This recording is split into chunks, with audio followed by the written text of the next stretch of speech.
नमस्कार, आप देख रहे हैं जी न्यूज। आपके साथ हूं मैं रुबिका लियाकत। बीजेपी लोकसभा चुनाव की तर्ज पर आज से एक बार फिर सदस्यता अभियान की शुरुआत कर रही है। इस खास सदस्यता अभियान की टैगलाइन रखी गई है, सशक्त बीजेपी सशक्त भारत। इस अभियान के जरिए बीजेपी का टारगेट है 10 करोड़ लोगों को पार्टी का सदस्य बनाना। अभी बीजेपी के करीब 3.25 करोड़ लोग सदस्य हैं। अगर पार्टी अपने मिशन में कामयाब हो जाती है तो बीजेपी दुनिया की सबसे बड़ी पार्टी बन जाएगी। इस वक्त चीन की कम्युनिस्ट पार्टी दुनिया की सबसे बड़ी पार्टी है। कम्युनिस्ट पार्टी की सदस्यता या सदस्य की संख्या पर गौर किया जाए तो वो करीब 8.5 करोड़ है। बीजेपी देश की सबसे बड़ी पार्टी तो बन ही चुकी है। अगर मार्च 2015 जो कि उनका लक्ष्य है वो 10 करोड़ सदस्य बना लेती है तब तक, तो दुनिया में बीजेपी सबसे बड़ी पार्टी कम्युनिस्ट पार्टी को पीछे छोड़कर बन जाएगी। इस पूरे मसले पर बातचीत करने के लिए खास मेहमानों का पैनल हमारे साथ यहाँ पर मौजूद है। मधुकर उपाध्याय साहब सीनियर जर्नलिस्ट है, हमारे साथ स्टूडियो में मौजूद है। आलोक मेहता जी हमारे साथ 4 बजे से मौजूद हैं। राजीव रंजन जेडीयू को रिप्रेजेंट कर रहे हैं, वो भी हमारे साथ बने हुए हैं। नंद किशोर गर्ग साहब हमारे साथ बीजेपी को रिप्रेजेंट करते हुए यहाँ पर शामिल हुए हैं। और दिलीप तिवारी मेरे सहयोगी मेरे साथ बने हुए हैं, उनके साथ बीजेपी के नेता बलूनी साहब मौजूद है। दिलीप, सबसे पहले तो आप ही का रुख कर लेती हूँ। सवाल सिंपल सा है, इरादा क्या है बीजेपी का? रुबिका, आपके सवाल को मैं सीधे पूछ लेता हूं अनिल बलूनी से। इरादा क्या है? 10 करोड़ का टारगेट आपकी पार्टी रखती है कि 10 करोड़ कार्यकर्ता आपको जोड़ने हैं, मेंबर्स आपको पार्टी से जोड़ने हैं। क्या मोदी लहर पर सवार होकर आप पहुंचना चाहते हैं कार्यकर्ताओं तक, या पार्टी का संगठन इतना मजबूत है कि 10 करोड़ लोग तक आप पहुंच जाएंगे? नहीं, मेरा सवाल है कि क्या मोदी जी और पार्टी अलग हैं क्या? मोदी जी और पार्टी दोनों एक ही हैं। निश्चित तौर पर मोदी जी हमारे पार्टी के सर्वोच्च नेता है। हमारे जितने भी पार्टी के लोग हैं, बल्कि देश की हृदय की धड़कन है। लोग उनको सुनना चाहते हैं, लोग उनको पसंद करते हैं। बड़ी संख्या में युवा उनके नाम से पार्टी से जुड़ना चाहते हैं, तो क्या इसमें तो कोई तकलीफ होनी नहीं चाहिए। लेकिन क्या रिकॉर्ड बनाने की चाहत है पार्टी में? 8.5 करोड़ रुपए 8.5 करोड़ कार्यकर्ता चीन की कम्युनिस्ट पार्टी के हैं। आपने 10 करोड़ का आपकी पार्टी ने टारगेट रखा है, तो क्या वर्ल्ड रिकॉर्ड बनाने की कोई मंशा है, या वाकई पार्टी इतनी सशक्त हो कि भारत सशक्त कर दे? जो आप कह रहे हैं पहले सबका साथ सबका विकास था, अब सबका साथ लेकर पार्टी का विकास आप करना चाहते हैं? देखिए, हम लोग रिकॉर्ड बनाने पे विश्वास नहीं रखते हैं, लेकिन ये जरूर है कि इतनी बड़ी संख्या में लोगों की क्वेरीज अभी आ रही हैं। इतनी बड़ी संख्या में लोग हमारे कार्यालय में फोन करके पूछ रहे हैं। इतनी बड़ी संख्या में लोग हमसे वेबसाइट पे इंटरनेट के माध्यम से हमसे सदस्य बनने के लिए क्वेरीज आ रही हैं, तो मुझे लगता है कि सारे रिकॉर्ड ध्वस्त हो जाएंगे। लेकिन बलूनी जी कहते हैं कि सत्ता लोगों को खींचती है। कुछ ऐसे भी लोग हैं जो सत्ता की वजह से आप तक खींचे चले आ रहे हैं, वो शायद अब तक संगठन में नहीं थे। तो क्या दिलीप, आपकी आवाज नहीं पहुंच पा रही है, आपका रुख करेंगे। अब राजीव रंजन जी जो कि प्रवक्ता है जेडीयू के, वो भी हमारे साथ बने हुए हैं, उनसे एक रिएक्शन ले लेते हैं। सशक्त भाजपा सशक्त भारत, तो फिर बाकी सारी पार्टियों का क्या होगा? जेडीयू फिर उस फहरिस्त पे आ जाएगी जिसे साइडलाइन करने के लिए सबके सब टिके हुए हैं, बने हुए हैं? देखिए, भारतीय जनता पार्टी के साथ गठबंधन में अब तो हम शामिल नहीं हैं। ये गठबंधन में जो शामिल उनकी पार्टियां हैं, उन पार्टियों को समझना चाहिए कि भारतीय जनता पार्टी के इरादे क्या हैं। और हाल के जो 2 राज्यों में चुनाव हुए और उसके पहले बिहार जैसे राज्यों में जो चुनाव हुए, गठजोड़ के साथियों के साथ जो रिश्ता रहा है भारतीय जनता पार्टी का, वो बिल्कुल स्पष्ट है। और देश में जो सबसे पहले भारतीय जनता पार्टी के साथ जुड़ने वाली पार्टी शिवसेना, हाल के दिनों में जिस तरह से बिश्नोई साहब को इन्होंने हरियाणा में काफी ऊपर पहुंचा करके और फिर जमीन पर बैठने के लिए मजबूर कर दिया, तो वो इरादे बिल्कुल साफ हैं कि वो अभी नहीं तो कभी नहीं के मुद्रा में है। लेकिन मुझे ऐसा लगता है गठजोड़ का तो वो सोच ही नहीं रही है। फॉर्मूला बीजेपी का बिल्कुल अलग हो गया है। उसे ना लेफ्ट देखना है ना राइट देखना है, फोकस बिल्कुल स्ट्रांग। मैंने वही कहा, बिल्कुल रुबिका जी, मैं वही कहना चाहता हूं। लेकिन विविधताओं के इस देश में, जहां कई भाषाओं को बोलने वाले लोग हों, जहां कई धर्मों को मानने वाले लोग हों, वहां भारतीय जनता पार्टी जिस तरीके के संकीर्णता के साथ सदस्यता अभियान को पहुंचाना चाहती है, आंकड़ों का जो भी मकड़जाल वो बुन ले, लेकिन इतना आसान ये सफर नहीं होने जा रहा है। इसलिए कि कहीं ना कहीं आज भी जो परिस्थितियां हैं, कांग्रेस इतने बुरे दिनों के बाद भी उनसे ज्यादा राज्यों में उनकी सरकारें हैं, और भारतीय जनता पार्टी का सांगठनिक आधार आज भी देश के 1 दर्जन राज्यों में नहीं के बराबर है।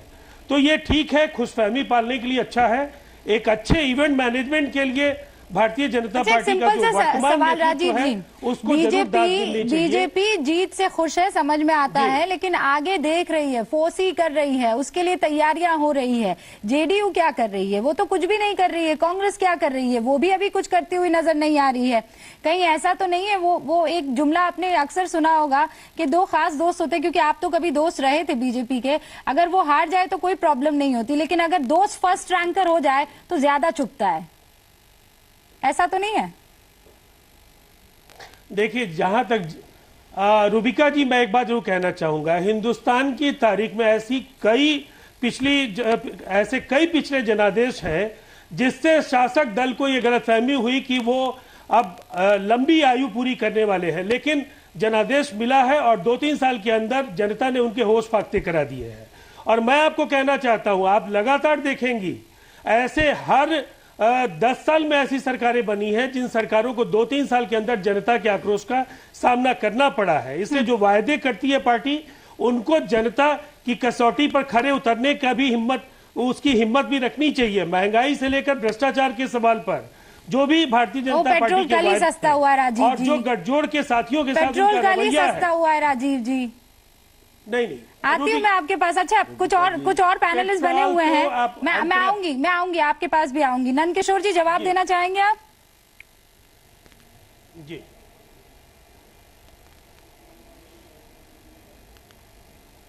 तो नहीं।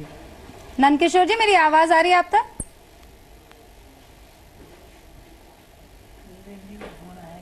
लगता है उनको मेरी आवाज नहीं आ रही है। मधुकर जी, सुना आपने क्या हो रहा है, लेकिन कुल मिलाकर क्या लगता है आपको, इरादा क्या है बीजेपी का? देखिए, भारतीय जनता पार्टी संभवतः एक जगह थी जो कभी कांग्रेस पार्टी की हुआ करती थी, उसको रिप्लेस कर दे उसी पैमाने पर, उसी तरह कि आप एक जमाने में कहा जाता था कांग्रेस वर्सेस अदर्स, वो इसको Bharatiya Janata party versus others में कन्वर्ट करना चाहती है। और ये उसका अभियान, इसमें कोई विरोधाभास नहीं है, बल्कि उनकी उस बात में भी मुझे कोई विरोधाभास नजर नहीं आता जो आपके संवाददाता से बात करते हुए बलूनी साहब कह रहे थे कि जो मोदी हैं वही भारतीय जनता पार्टी है, जो भारतीय जनता पार्टी वही मोदी है। बल्कि ये इसकी ध्वनि जो है वो India is Indira, Indira is India की तरह की भी लग सकती है किसी को, और लगनी चाहिए, बहुत सारे लोगों को लगेगी।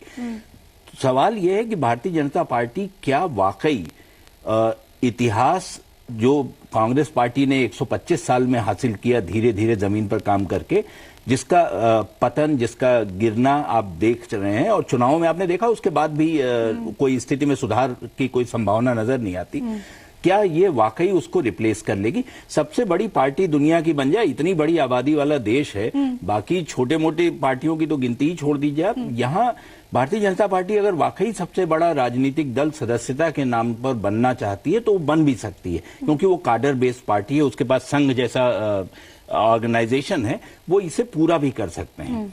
लेकिन सवाल ये होगा कि जो ये लोग आएंगे, जो नए सदस्य बनेंगे, उनकी ट्रेनिंग शायद संघ वाली नहीं होगी, भारतीय जनता पार्टी वाली नहीं होगी, और जब वो पूरा समूह इकट्ठा होगा तो क्या वो उसी तरह व्यवहार करेगा जैसे संघ के और बीजेपी के ट्रेंड कार्यकर्ता करते हैं या सदस्य करते हैं? ये एक बहुत बड़ी चीज भारतीय जनता पार्टी के लिए चुनौती के रूप में सामने आएगी। इसे आप चैलेंज मानते हैं आलोक जी? आपको क्या लगता है कि अभी जो ये एक तो टेक्नोलॉजी का जो ये मिश्रण यहाँ पर हो रहा है, भाई एक फोन कॉल कीजिए और आप मेंबर बन जाएंगे। कुल मिलाकर ये है कि जब आप किसी चीज से जुड़ जाते हैं तो फिर आप उसको वैसे अपोज नहीं कर पाते। हो सकता है ये भी स्ट्रैटेजी का एक बहुत बड़ा तरीका बीजेपी अपना रही हो, आपको क्या लगता है? लेकिन बहुत बड़ा चैलेंज होगा। निश्चित रूप से देखिए, मेरा ऐसा मानना है कि सत्ता में आने के बाद लोग संगठन को भूलने लगते हैं और सोचते हैं सत्ता ही संगठन है। लेकिन ये मुझे लगता है कि स्ट्रेटेजी के हिसाब से भी, जैसा आपने देखा, नरेंद्र मोदी शुरू से कह रहे हैं कि अगले 10 साल 20 साल हमको राज करना है। 10 साल तो उन्होंने अपना ही टारगेट रखा हुआ है। ऐसी स्थिति में संगठन यदि नहीं होगा, अभी भी आप उनकी चुनाव की सफलता के पीछे, जैसा अभी मधुकर जी भी कह रहे थे, संघ के स्वयंसेवकों की भूमिका थी। लेकिन रूबिका जी, आपको ध्यान होगा कि संघ में कोई मेंबरशिप वैसी नहीं होती, रिकॉर्ड जिसको कहते हैं, उसका कोई कहने को वो भी कहते हैं हमारे इतने सदस्य हैं, तो वो पहले डायरियों में लिखा जाता था। हम लोग जब गोलवलकर जी के समय से देख रहे हैं तो पहले कभी जो कॉपी स्कूल के बच्चों की होती उसमें नाम लिखे जाते थे, पते लिखे जाते थे। हाँ। फिर धीरे धीरे उसका रिकॉर्ड बनने लगा। फिर राम माधव युग जिसको कहना चाहिए, जो पिछले कुछ वर्षों में आया, उसमें कंप्यूटराइज हुआ, लोगों के पते ठिकाने, मधुकर जी कहाँ पर हैं, उनका क्या रुख हो सकता है। तो अब मुझे लगता है कि ये कांग्रेस में भी वैसे अभियान चल रहा है इस समय। आप देखिए, आज भी आपके चैनल पर भी दिखाया गया, एक बहस चल रही है कि संगठन के चुनाव हो, राहुल गांधी अध्यक्ष बने न बने। लेकिन जब पार्टी सत्ता में होती है तो बड़ी संख्या में सदस्य भी बनते हैं। इसका लाभ बीजेपी को मिलेगा और ये निश्चित रूप से यदि 10 करोड़ सदस्य बना लेती है तो एक बड़ा नेटवर्क होगा और जैसे कहते हैं एकाधिकार जैसी स्थिति होगी। चूंकि दूसरी पार्टियां यदि कागजी होंगी, क्योंकि एक बार अनुभव विकास जी के पहले ही क्या होता था, इंक्लूडिंग बीजेपी में भी, कि सदस्य खाली एक वोटर लिस्ट से नाम एक कहता था, जब जो भी नेता है, मान लीजिए मेहता नेता है, तो उसने अपने एक वोटर लिस्ट से पैसे भर दिए 5 लाख रुपया और कहा ये सब हमारे आपके मेंबर बन गए। उनको खुद भी पता नहीं होता था कि कौन आदमी है, क्या है। लेकिन अब यदि डोर टू डोर, वैसे मोबाइल में भी कुछ न कुछ खतरे हैं, लेकिन मुझे लगता है कि यदि उन्होंने सिस्टमेटिकली लोगों को बनाया और लोग बनना चाहेंगे तो एक बड़ी चुनौती सभी पार्टियों के लिए तो होगी ही। आप दिलीप का रुख कर लेते हैं। दिलीप, एक सिंपल सी चीज यहाँ पर ये देखने को मिल रही है, और जितने भी आप रिएक्शंस जो आम जनता के हैं, आप भी बहुत लोगों से बातचीत कर रहे होंगे, उनका यही कहना है कि बीजेपी को पता है कि खबर में कैसे रहना है, बीजेपी को पता है कि कैसे जनता के दिलों में पैठ बनानी है। नए नए आइडियाज, नए नए इनोवेशंस कहीं ना कहीं प्लस पॉइंट साबित हो रहा है ये। हाँ बिल्कुल रूबिका, जो बात आलोक जी कह रहे हैं, जो बात मधुकर जी कह रहे हैं कि नेटवर्क इनके पास है, इनका संगठन है, स्ट्रक्चर है। अगर आप संघ की बात करें, वीएचपी की बात करें, कार्डर बेस्ड पूरा ऑर्गेनाइजेशन है और जो लगातार बिना किसी इच्छा के काम करता है। ये अलग बात है कि जो आलोक जी ने बात कही कि सत्ता में आने के बाद लोग संगठन को भूल जाते हैं, लेकिन यहाँ पर दोनों चीजें बराबर से चलाने की कोशिश हो रही है। क्योंकि बाई इलेक्शन की अगर आप बात करें तो यूपी के जो नतीजे आए वो खुद बीजेपी के लिए झटका थे, क्योंकि एक लहर में आप इतनी सीटें लेकर आते हैं फिर आप बाई इलेक्शन हार जाते हैं। तो बीजेपी को लगा कि ये अलग बात है कि प्रधानमंत्री वहां चुनाव प्रचार करने नहीं गए, क्योंकि आमतौर पर बाई इलेक्शन में नहीं जाते हैं, लेकिन फिर नतीजे जब दूसरे राज्यों के आए तो वहां पे इनके पास खुशी का मौका था। आज ये कोशिश है बीजेपी की कि नरेंद्र मोदी की लहर पर सवार होकर नए यूथ उस कार्यकर्ता तक पहुंचा जाए जो बीजेपी से जुड़ना चाहता है। जाहिर है सत्ता के साथ भी लोग जुड़ते हैं, जो बार बार अक्सर होता है कि सत्ता में रहकर लोगों का रुझान होता है, और जब सत्ता आ जाती तो फायदा उठाने की कोशिश भी कुछ लोग करेंगे, कुछ नए लोग होंगे जो पुराने पार्टियों को छोड़कर बीजेपी में। मतलब कुल मिलाकर दिलीप, ये बीजेपी आप इसे वेव कह लीजिए या फिर यंगस्टर्स की भाषा में ट्रेंड कह लीजिए, इसको कहीं ना कहीं कैश ऑन कर रही है बीजेपी। लेकिन क्या वाकई घर घर में कमल खिलेगा, इस पर हम बातचीत करेंगे। दिलीप, आपको जाना है क्योंकि अब से कुछ ही देर बाद वहां हेडक्वार्टर में पहले फोन से मेंबरशिप अमित शाह मोदी की करेंगे, फिर मोदी वो उसी फोन से मेंबरशिप रिन्यू करेंगे अमित शाह की, इसलिए आपको वो सारी तस्वीरें कैद करनी होंगी। आपको थैंक यू है, लेकिन तमाम गेस्ट हमारे साथ लगातार बने हुए, छोटे से ब्रेक ले रुक रहे हैं, इसी डिस्कशन को फिर आगे बढ़ाएंगे।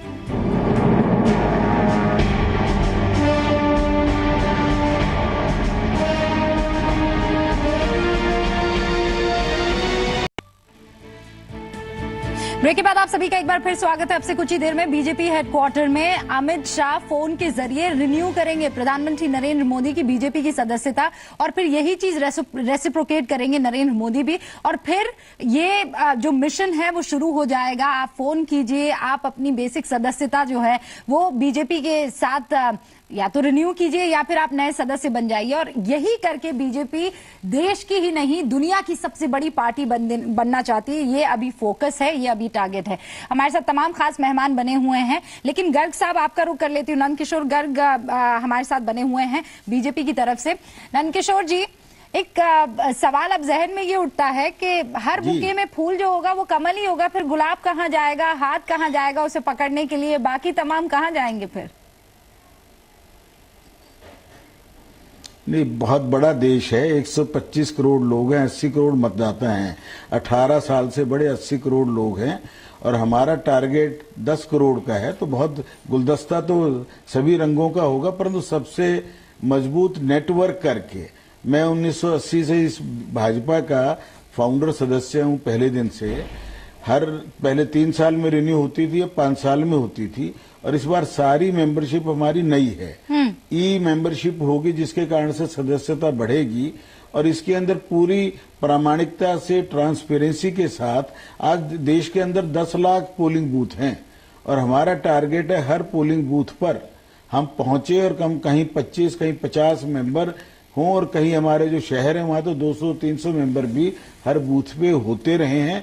दिल्ली में 12,000 बूथ पर गर्ग साहब, मुझे नहीं पता उस वक्त आपका फोन कनेक्टेड था या नहीं था, लेकिन जब राजीव रंजन जी से बात हो रही थी, आपके पुराने साथी है, उनका ये कहना था कि अब इतनी हाई हेडेड हो गई है बीजेपी, ये उनके शब्द नहीं है लेकिन उसका लब्बो लुबाव यही था, इतनी हाई हेडेड हो गई है कि अब किसी की नहीं पड़ी है, साथियों की भी नहीं पड़ी, गठबंधन की ही नहीं पड़ी है, सिर्फ अपने अंदर झांकना है और बाहर रहकर भी अपने को ही देखना है।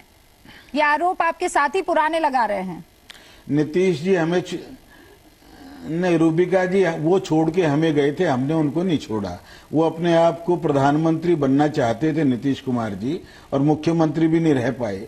आज ये स्थिति है इस देश के अंदर, काम करने वाले को देश के लोग देख रहे हैं, उसको पसंद करते हैं। लगातार 26 मई से कोई क्षण ऐसा गया कि देश में कुछ न कुछ हो ना रहा हो। इतनी एनर्जी भगवान ने उसने अपनी तपस्या से प्राप्त की है कि सवेरे 4 बजे से रात के 12-1 बजे तक लगातार वो खुद भी मूवमेंट पे है, औरों को भी मूवमेंट पे रखते हैं। मंत्री भी सारे 9 बजे हाजिर होते हैं, दौड़ते हैं। तो सबके साथ इस उम्र में भी 64 साल की उम्र में वो पूरा स्टेमिने के साथ कल भी चले हैं, बम्बई भी हो आए हैं, दिल्ली आ गए हैं, आज भी 6 बजे अभी सभी सचिवों से बात कर रहे हैं, उस देश को हिला रहे हैं। 125 करोड़ लोगों को जो विश्वास एक व्यक्ति को मिला है, ये बहुत दुर्लभ चीज है, देव दुर्लभ है।